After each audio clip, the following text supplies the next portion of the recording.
What's going on, everybody? Welcome to another college football prediction preview as we got the Oregon Ducks going to the Utah Utes November 20th at 7:30 p.m. Eastern time. This game is going to be an absolute banger as the Oregon Ducks are coming in at the latest college football rankings number 3.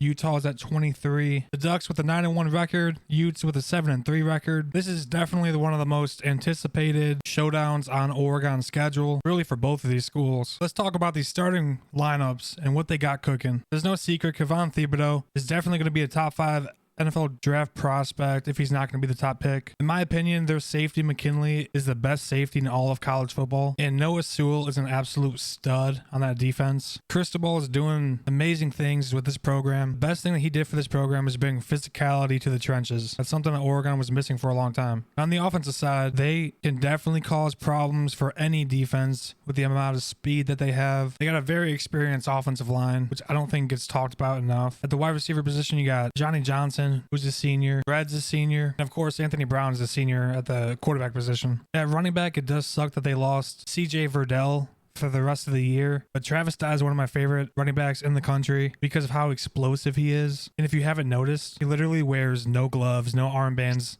nothing fancy. I think that's pretty dope. Looking at Oregon's schedule this year, there wasn't a whole lot of teams that are really going to give them issues over there in the Pac-12, other than this one Utah team that, guess what, could see Oregon twice. Luckily, this game is at Utah, where quarterback Cameron Rising is going to have his hands full with that Oregon defense. Utah definitely has some things to clean up from last week's win over Arizona. They won 38-29. Probably about 5 weeks ago, I've been saying Utah is going to be the team that takes down Oregon. And last week, I had a few people reach out to me like, hey, you still feel that way?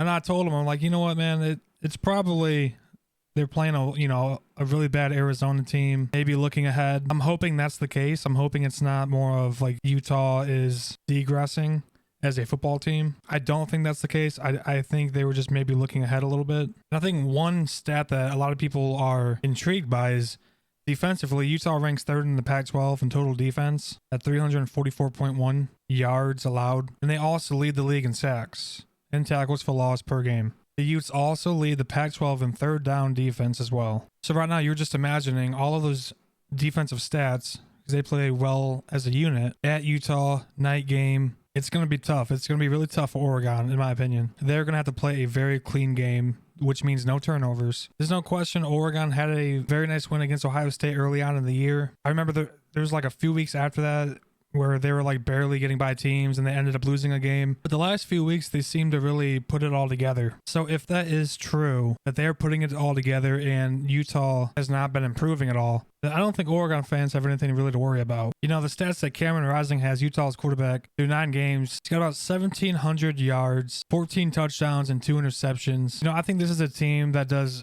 everything really well. And when you look at the roster, they have some big name players like TJ Pledger at running back. You know, he transferred from Oklahoma. And then you got Clark Phillips III, who was a stud coming out of high school. Just checking out the roster now on their defense, and they too have a Sewell. I wonder if he's related to the Sewell family. As of today, it looks like Utah actually is the favorite. Bovada Sportsbook has them minus 3 points, which in my opinion would definitely be surprising considering, hey, you got Utah who's ranked number 23 or Oregon's number 3. So I guess there's no fooling those guys out there in Vegas right now. Like I said earlier today, about 5-6 weeks ago is when I started saying that Utah was going to be the team to take down Oregon and ruin their playoff chances. I still stand behind that. I think with that atmosphere, with how balanced of a team they are, they can definitely get the job done. I like the Utes in this one to cover the spread as well. Like I said, I just think of being at home is going to give them such a big advantage. Like if this game was at Oregon, I might rethink who I think is going to win or cover, but that's my pick. That's my prediction. I got Utah 35 to Oregon 24 in a massive upset. Well, I guess it's not really an upset if they're favored, but you get it. Let me know what you guys think down below. Do you think Utah really has a shot here? If you like this video, make sure you hit that sub button for me, and I'll catch you guys later.